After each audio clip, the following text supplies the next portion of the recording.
بسم اللہ الرحمن الرحیم۔ آج ہم آپ کو تہجد میں اللہ پاک کے 3 ناموں کی پڑھائی کا بہت ہی آسان وظیفہ بتائیں گے۔ تہجد کا وقت ایک ایسا وقت ہے جس میں اللہ پاک خود اپنے بندوں سے پوچھ رہا ہوتا ہے کہ اے میرے بندے، اگر تیری کوئی چاہت، کوئی مراد ہے، پریشانی ہے، کوئی دکھ تکلیف ہے، کوئی رنج و غم ہے تو مجھ سے مدد مانگ، میں تیری ہر حاجت کو قبول کروں گا۔ عام وقتوں میں تو ہم خود اللہ پاک سے مانگ رہے ہوتے ہیں کہ اے میرے رب، میرا یہ مسئلہ حل کر دے، لیکن تہجد میں اللہ پاک خود اپنے بندے سے پوچھ رہا ہوتا ہے۔ یہ وقت اللہ پاک کو اس لیے زیادہ پسند ہے کہ اس وقت انسان نیند کی گہرائیوں میں ہوتا ہے اور اپنی نیند کو چھوڑ کر اللہ تعالیٰ کے لیے اٹھ جانا، وضو کرنا اور پھر تہجد کی نماز پڑھنا اور تہجد میں دعائیں کرنا اللہ کو بہت زیادہ پسند ہے۔ ناظرین، آج جو وظیفہ آپ کے سامنے پیش کیا جا رہا ہے وہ وظیفہ اللہ پاک کے 3 ناموں کا وظیفہ ہے۔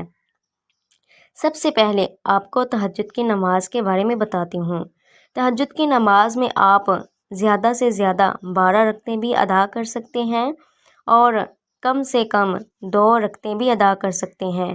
تہجد کی نماز 2 رکعتیں کر کے ادا کی جاتی ہے اور ہر ایک رکعت میں سورۃ فاتحہ کے بعد سورۃ اخلاص پڑھا جائے تو یہ بہت اچھا ہے۔ اس کے بعد جب آپ نے تہجد کی 12 رکعتیں پوری مکمل پڑھ لیں تو پھر آپ نے اللہ پاک کے ان 3 ناموں کو پڑھنا ہے، اور وہ 3 نام یا اللہ، یا رحمان، یا رحیم ہیں۔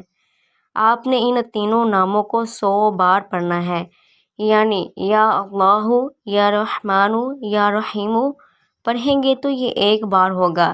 اسی طرح آپ نے 100 مرتبہ ان تینوں ناموں کی تسبیح پڑھ لینی ہے اور اول آخری 11 مرتبہ درود ابراہیمی پڑھنا ہے۔ اس کے بعد آپ نے اللہ کے حضور اپنی حاجت پیش کرنی ہے۔